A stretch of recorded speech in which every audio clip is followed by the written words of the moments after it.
I'm Teresa Coenen with Stitchin, and this is Block 2 of our parable series. In Block 2, we're studying the parable, New Cloth on an Old Coat. The finished block is a small 4-inch block. It doesn't necessarily have to sit next to your Block 1, Jesus the Teacher, but it could. You'll want to make sure that this block, small as it may be, is harmonious in your overall quilt. So you'll be matching either your values or your hues, depending on what's important to you. Let's get started.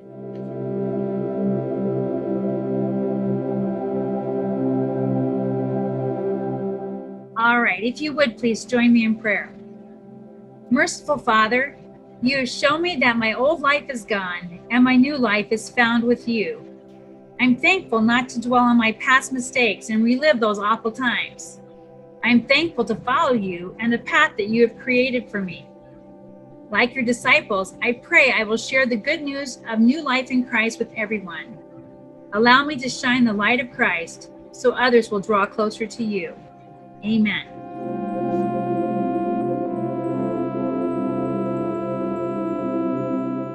Let's take a look at the pattern. Page 1 of the pattern includes the cutting instructions and the requirements. This is such a small block, it can be made out of scraps. The bottom portion of the pattern includes a devotional message related to the parable of the new cloth on an old coat. At the very bottom, there's a brief prayer that you can pray if you choose while you're making your block. Page 2 of the pattern has the instructions, including the pressing instructions. And it's important to note the pressing instructions because while normally in this case you would normally press towards a dark on a half square triangle, because we're making what looks like a flying geese unit, we're pressing to the outside.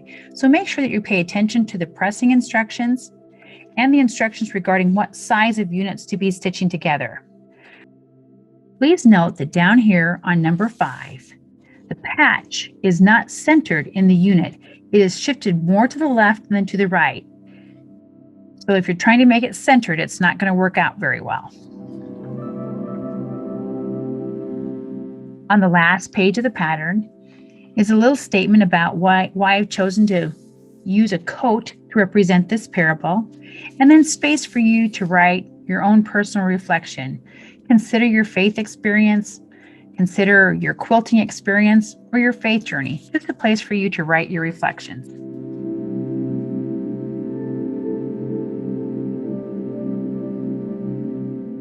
So far, all I have complete is Block 1, Jesus the Teacher, but I've chosen fabrics that I want to have carried throughout the rest of my quilt in that initial block.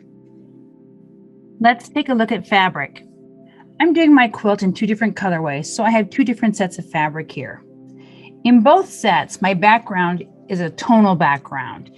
This is a very small block, so you do not want to have a large print or a real obvious print for your background. It's an old coat, so I've chosen a fabric that looks kind of old for me, for my colorways, for my coat itself, with a new patch. And in each case, I've chosen a fabric that's a little more bold, bright, so that it'll really stand out from that old coat. We'll take a look at how it looks with the rest of my quilt. So you can see that in the fabrics that I've chosen for my smaller unit, my new patch on an old coat, I've chosen fabrics that are going to accentuate my initial block.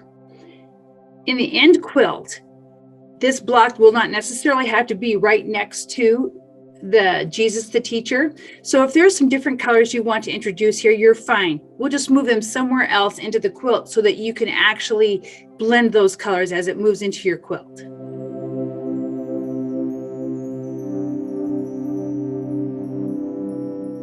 Before we cut, we want to make sure we're working with a nice smooth piece of fabric. If your fabric has creases in it from being on a bolt or in your basket, make sure to take the time to press those creases out. The time that you spend to make your fabric nice and flat and smooth is time well spent. And before we cut, we're going to remove the selvage.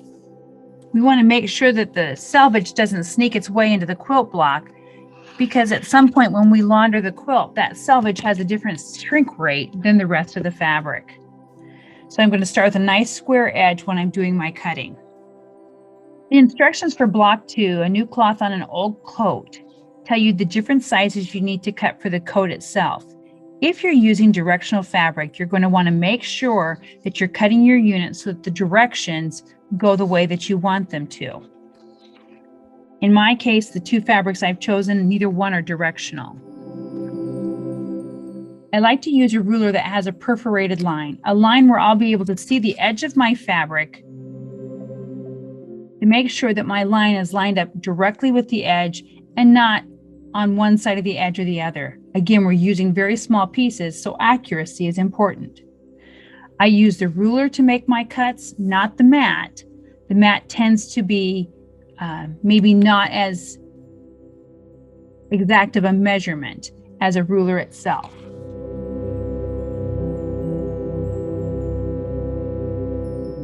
I'll go ahead and cut all the pieces that the pattern calls for. For the patch, again, I'll remove my selvage, and the patch is going to be a very small square.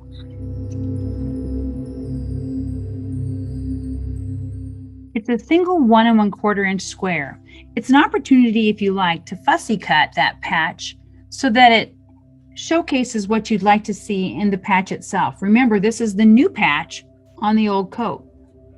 An alternate setting design for the 4-inch block is this car visor cover. In this fabric that I chose for it, I did fussy cut that patch so that that circle centered right in the center of that. It made it kind of fun. So for my coat here, where I have this leaf with the small scale print, I would think I want to cut it so that I can get a 3-part leaf in the center of that patch. So for this fabric, I'm going to fussy cut. And this fabric, because it has an overall design, I'm not going to fussy cut.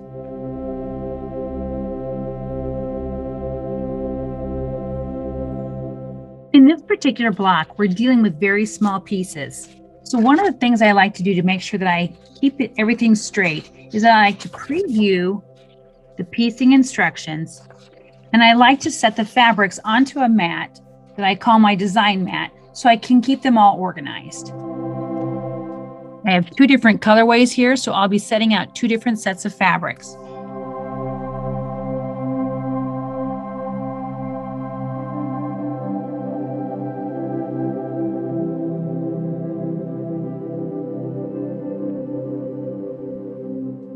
Okay, now while that's not exact, I can see that I have all the right pieces and I have them in the right location. And it's my chance to kind of, if I have something that needs to be directional, like this fussy cut patch that I want the leaves to face up, I make sure that it's laying the way I want it to. And I'll keep this design mat laid out and use it to check the accuracy of each one of the units that I construct as I move along. For now, I'm going to cover it up with a mat so that I can use for cutting.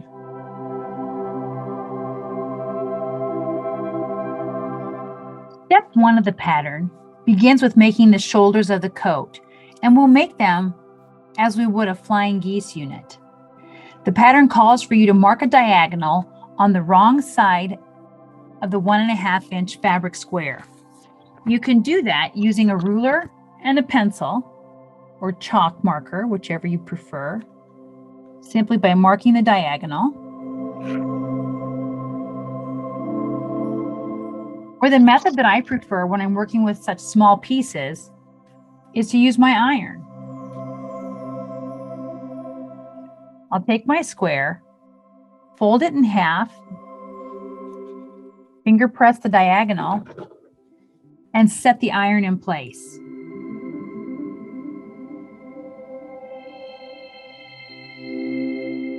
That way, I can use the pressing mark from the iron to stitch on.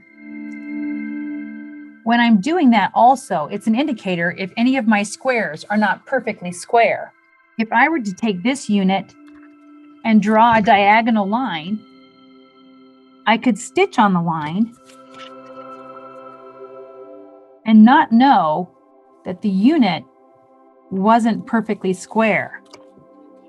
However, when I fold it in half diagonally and match up those corner points, I can see right away that it's not square, and I know I need to work on the unit before I move forward. So by using the press method, it's a way of making sure that your squares are actually fully square when you use them. The pattern calls for you to place the unit on the left side of your fabric. And this is such a small unit, I don't feel like I need a pin. And I'll stitch diagonally on that pressed mark, or if I choose to, on the marked line. And after that, I'll trim it before I sew the other side on. At my machine, these are such small pieces, I do not need to pin them. I simply must be using an open-toed foot so I can see my diagonal line that I'll be stitching on.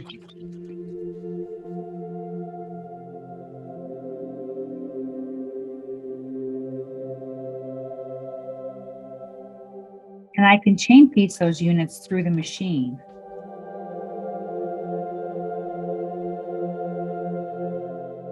The pattern calls for you to trim 1/4 inch from the seam and then press to the outside. I like to use a ruler that has a nice, easy to see 1/4 inch mark, and I like it to be thinner than the seam itself so I can see that I am 1/4 inch from the seam.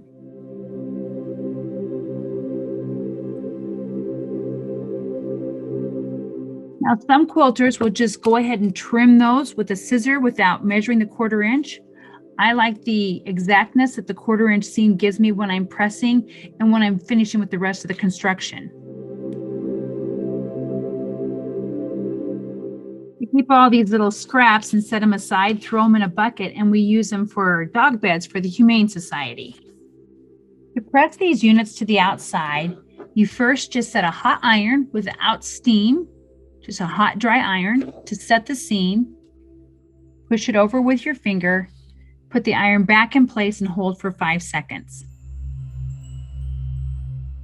I prefer to use a dry iron because an iron with steam will cause an iron with steam could cause the unit to stretch. And in such a small block, we do not want any stretching in our units. Now it's time to set the half square on the other side of the rectangles. And when we do that, you will see that it slightly overlaps the first half square that you have there. And that's exactly what you want. Again, you'll stitch diagonally on either your pressed or your drawn lines.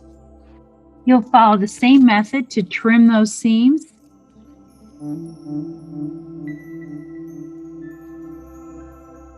Using the 1/4 inch line on your ruler. And press these seams also to the outside. First setting the seam.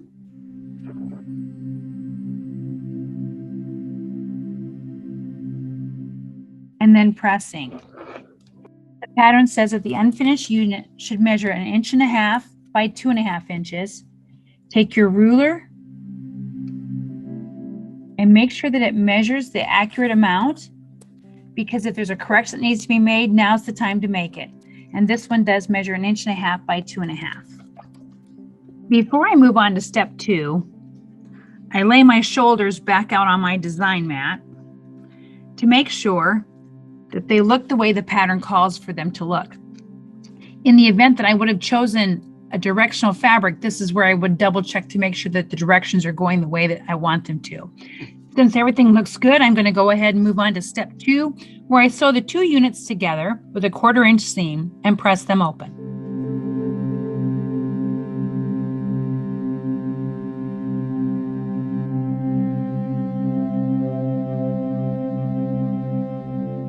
Because we press to the outside for both of these seams, there's quite a bit of bulk right here on that diagonal. You may find it helpful to put a pin in place to hold that seam nice and firm so that as you go over it with your machine, it doesn't push the seam down. The important point is that when you open it up, you want to make sure that your background fabrics meet in a V. We'll be pressing these open, so I'll finger press them first with my thumbnail.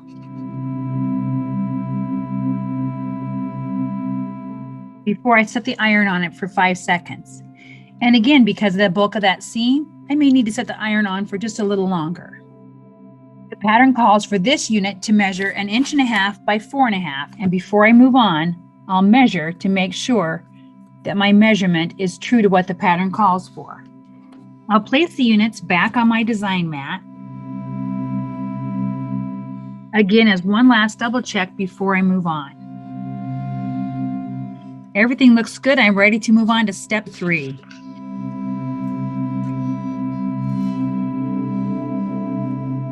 In step 3, we're going to be doing the sleeve sections, which are these very small 1.25 inch squares that we'll be making into half squares.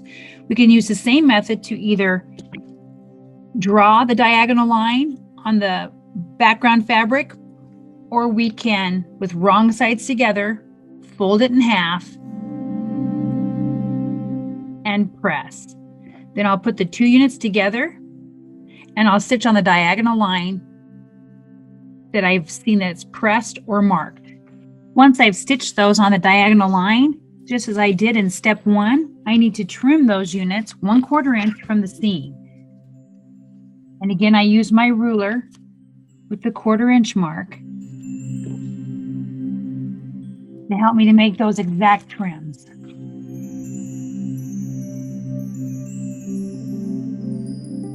The pattern calls to press these units open. So I'll do that by finger pressing the seam first.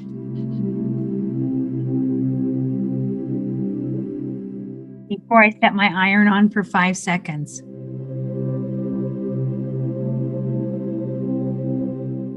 Each of these units should measure 1.25 inches square. Measure each one of them before you move on to the next step. Go back to my design mat and I'll lay the units where they belong so I can see that that will make my sleeve section.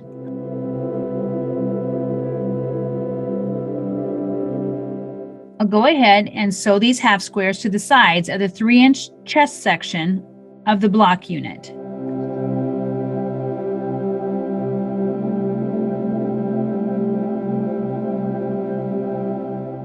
The pattern calls for these units to be pressed towards the center of the coat section. So in order to do that, I'll set the seam with the coat section on top and then press to that center, holding for 5 seconds. I'll flip the unit over, set the seam,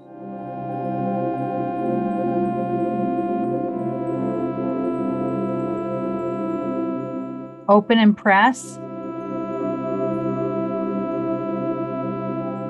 for 5 seconds. Now it's important that when I do that I am pressing this nice and straight, so that it is straight horizontally as well as vertically. The pattern tells me that this unit should measure 1.25 inches by 4.5 inches, so it's important that I measure it and make sure that it's accurate before I move on.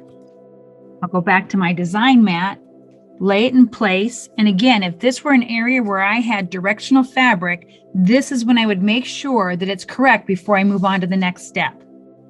Mine is looking like it's correct, so I'm going to move on.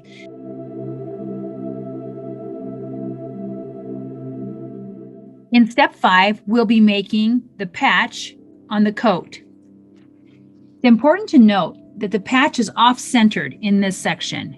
So you're using 1.25 inches of coat, 1.25 inches of patch, and 1.5 inches of coat. That patch will be off-centered. I'll stitch these units at 1/4 inch and press them to the outside. For the patch section of the coat, we are to press to the outside. I'll first take the fabrics and I'll kind of pull them apart with my fingers to stretch them out, making sure I keep it nice and straight. Set my iron on with those seams facing the outside and just leave it set in place for 5 seconds. Just as before, it's my job to keep this unit nice and square. If it's not square, I have to determine if it's because my seam isn't straight or if because I didn't press it straight. In either case, now is the time to make a correction. And you can see that my units are nice and square. I'll go back to my design mat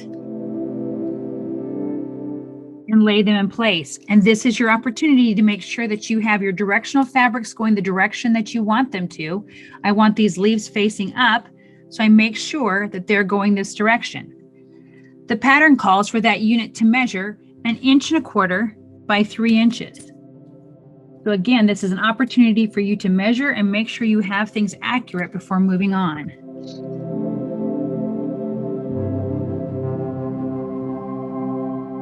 In step 6, you'll take the bottom part of the coat, fold it over the unit from step 5, like a sandwich, and just stitch 1/4 inch along that line. You're welcome to pin the end units if that makes it easier for you to do so, but because this is a small piece, I'm probably not going to pin that. Step 6 indicates that you should press towards the bottom part of the coat. So with that bottom on the top of my unit, I set the seam,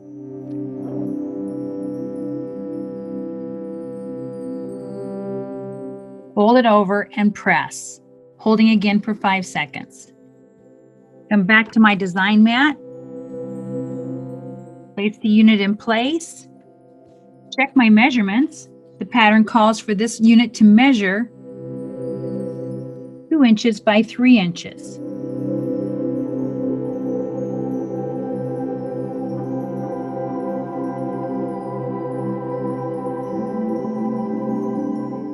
In step 7, we're going to stitch the side background units to the unit from step 6. We'll stitch it 1/4 inch and press the seams to the outside. This is a small piece. You're welcome to pin the edges if you like, but because it is so small, I think I can manage that by holding it with my fingers. The pressing instructions indicate to press towards the background fabrics. I can set the seams, flip that open, and press to the outside.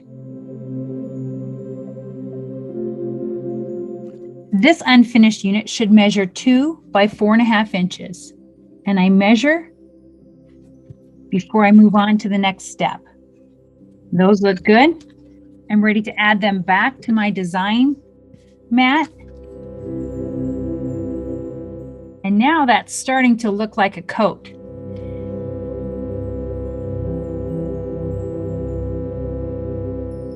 In the 8th and final step, we're going to stitch each of these units together. The pressing instructions are indicated on the pattern. For the top and the 3rd section, we'll press towards this chest section. For the bottom, we'll press those units open. When I'm doing this part, I like to go ahead and pin those outside edges to making sure that I keep my unit nice and square as I run it through my machine. Once I have the outsides pinned, I'll drop a pin in the center as well. When I'm sewing that first seam, I like to sew it so that I have the shoulders of the coat on the top, and that way I can see where I'm passing through the diagonals and the points of the unit. I make sure I stitch so that I stitch right above that triangle that you can see there, so that when you open it up, you have a nice crisp point to your seams there. This calls for you to press towards the chest section. So you set that seam and press towards the chest section. And you can see with both of those units, I have a nice clean triangle there and a nice clean point where that comes into that chest section. For the lower half of the unit, I'll flip the unit over. The seams will nest in ahead of the seam to hold that seam in place as it goes through your machine.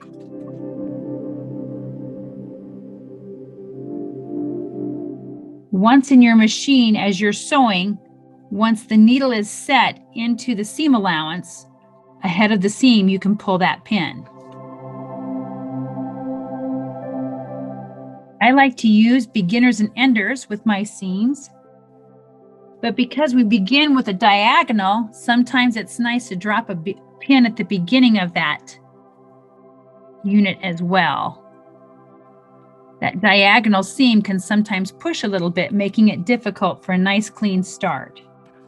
The lower half of the unit is pressed open. So I'll first finger press.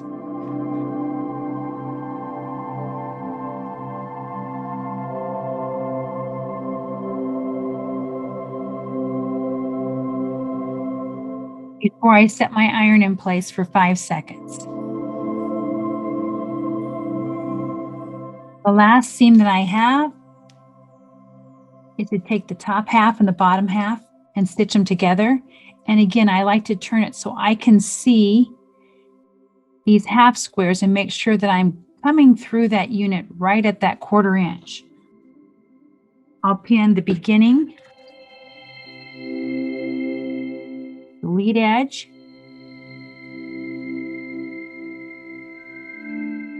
and the end to make sure that my unit stays nice and even on both sides. And for good measure, I'll drop a pin in the center. I'll run that through my machine so I can see those seams and those diagonals. Pattern calls for the lower section to be pressed towards the upper section. So with the upper section on top, I'll set the seam, flip that open, and press. The measurement for the block should measure 4.5 inches square. Once I have it complete, I like to spray it flat again. Sometimes I will use a little spray of water, just distilled water.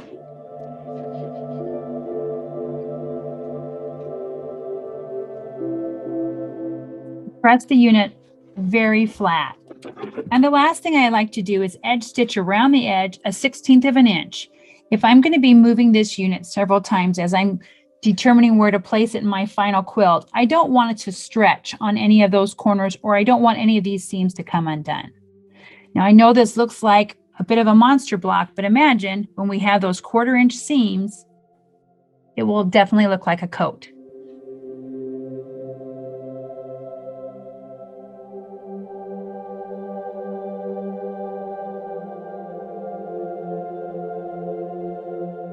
I have edge stitched around those block units at about 1/16 of an inch. And that way, as I get them out throughout the quilt and I'm moving them around in the different areas of the quilt, getting my colors right, I don't have to worry about those seams coming apart. You can see that the overall color palette goes nicely with the fabrics I've already included. They don't detract, they enhance the actual quilt itself.